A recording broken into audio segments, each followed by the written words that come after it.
Hai hai hai. Selamat datang kembali di channel Min Donghua. Kali ini kita akan melanjutkan cerita Donghua, Battle Troop di Heaven.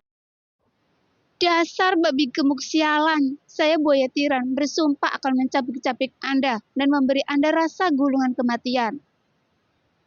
Meskipun tidak ada yang tahu sudah berapa lama buaya tiran dan yang lainnya dipenjarakan di dunia salah satu lengannya oleh Buddha makan, sehingga ketiganya meledakkan kekuatan mereka untuk mengejarnya dengan kecepatan penuh saat ini.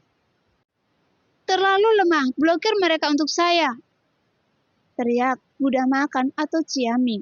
Segera para prajurit Taisu segera memblokir ketiga monster yang mengejar itu seperti air pasang. Tapi para prajurit Taisu ini langsung dihancurkan karena mereka meremehkan kebencian di antara ketiganya, yang bahkan lebih besar dari kebencian Tianwu. Segera buaya tiran membuka mulutnya, seolah-olah dia sudah membayangkan bagaimana rasanya menggigit Ciami hingga berkeping-keping. Hari ini adalah hari adegan yang sudah mereka tunggu-tunggu. Jadi tidak peduli apapun yang terjadi, mereka ingin memakan Ciami untuk melepaskan kebencian di hati mereka. Buaya tiran, Anda tidak bisa memakan Ciami untuk diri Anda sendiri. Saya juga ingin memakan kepalanya. Beruang putih itu berteriak dengan kilat di sekujur tubuhnya. Saya ingin makan juga. Kalau begitu, biarkan saya memakan jantungnya. Raja Iblis Api Hitam juga tidak berniat melepaskannya. Sebelumnya, meskipun ketiganya sering bertengkar satu sama lain, namun seiring berjalannya waktu, mereka menganggap satu sama lain, dari musuh menjadi teman. Lagi pula di dunia satu lengan Ciami, jika mereka benar-benar bertarung, kedua belah pihak akan kalah. Dan jika salah satu dari mereka bisa membunuh dua lainnya, yang ada dia akan lebih kesepian. Bukan saya yang memenjarakan kalian di dalamnya, karena saya baru saja menerima warisan.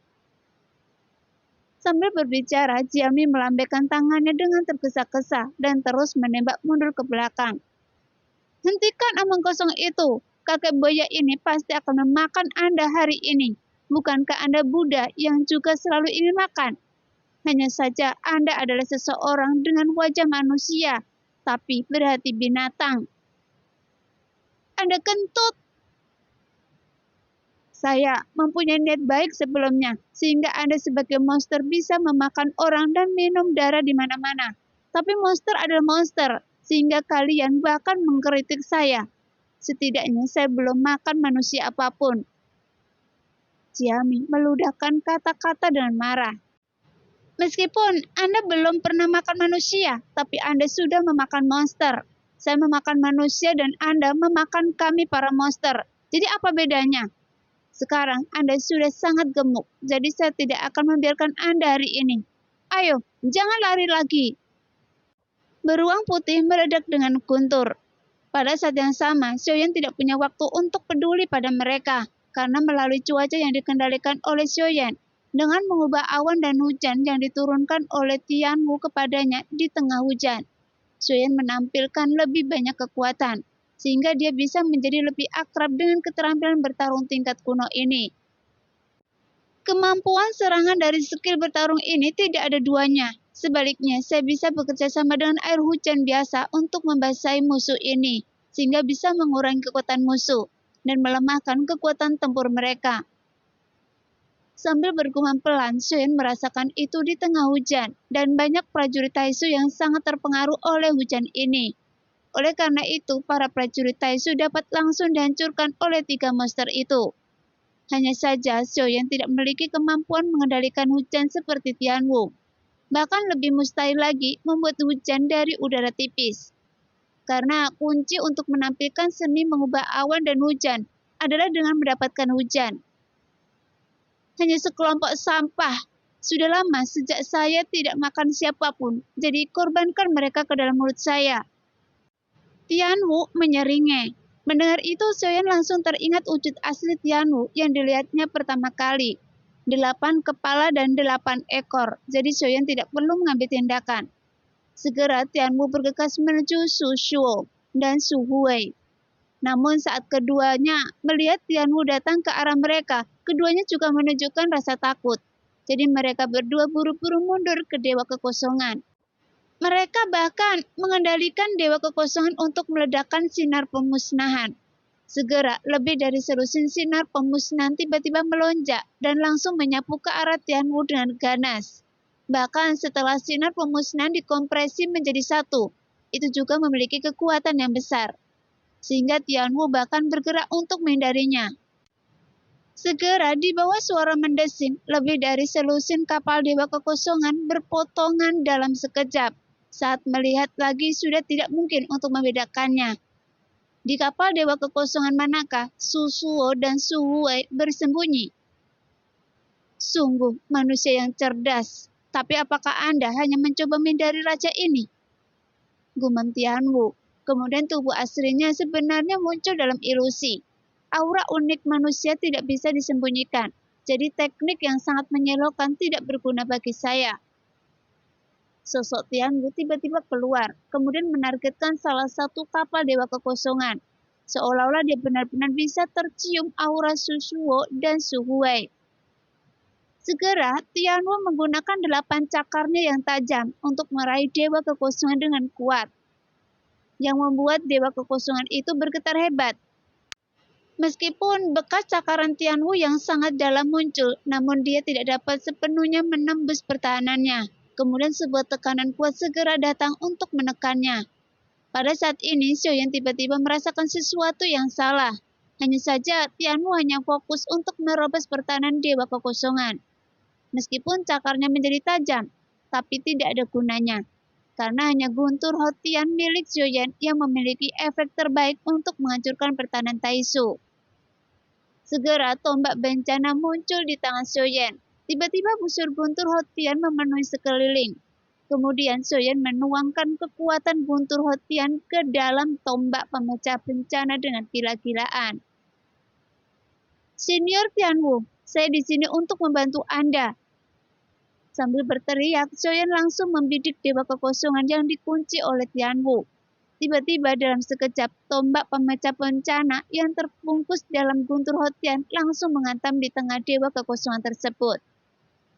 Duar!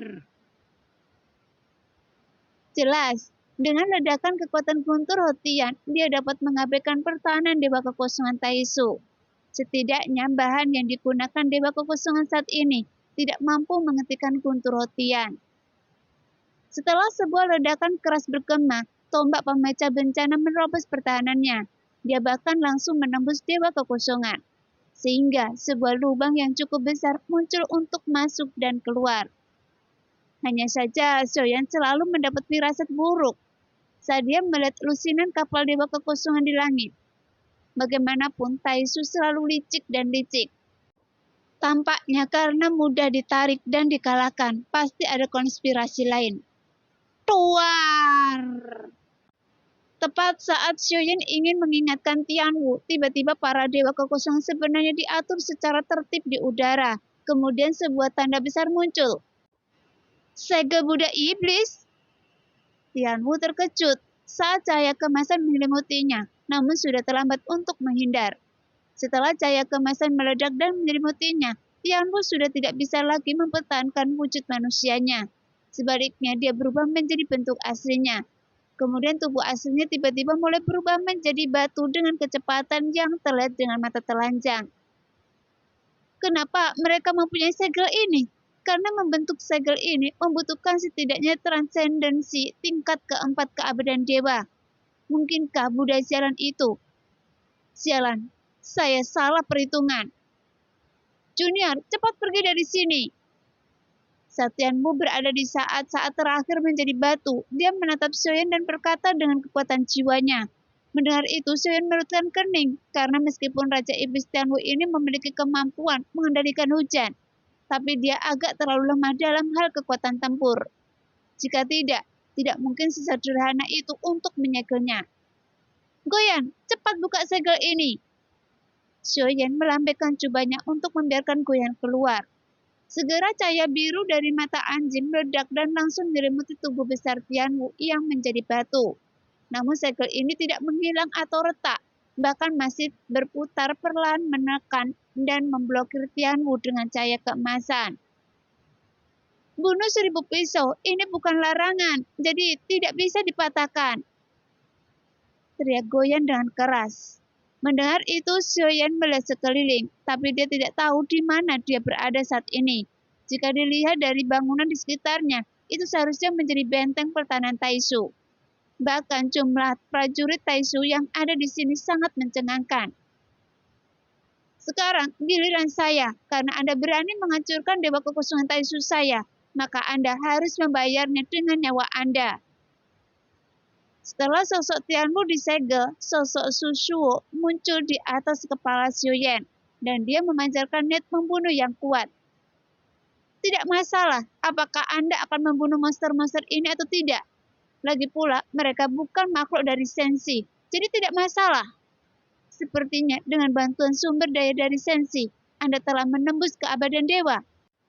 Jadi, saya akan melahap Anda. Saya bahkan berencana menyeret Taishu dari Sensi. Sekarang waktunya sangat tepat, karena tangan saya juga gatal.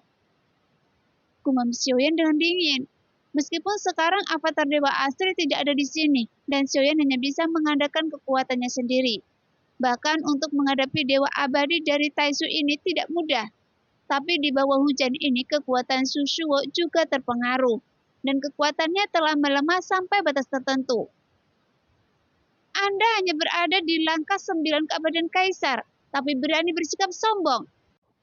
Tapi saya akan menunjukkan rasa hormat terbesar kepada Anda karena berani melakukannya sendiri. Dasar semut Sensi.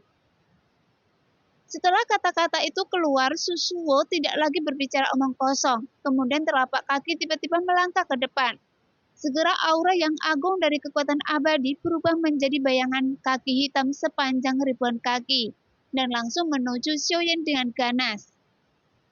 Ini hanya serangan acak, tapi sepertinya Anda bahkan tidak bisa mengatasinya. Su Shuo mendengus dingin, bahkan nada bicaranya penuh dengan penghinaan. Nah, demikianlah cerita hari ini. Terima kasih yang sudah menonton video Min sampai selesai. Sampai jumpa di video selanjutnya. Bye-bye.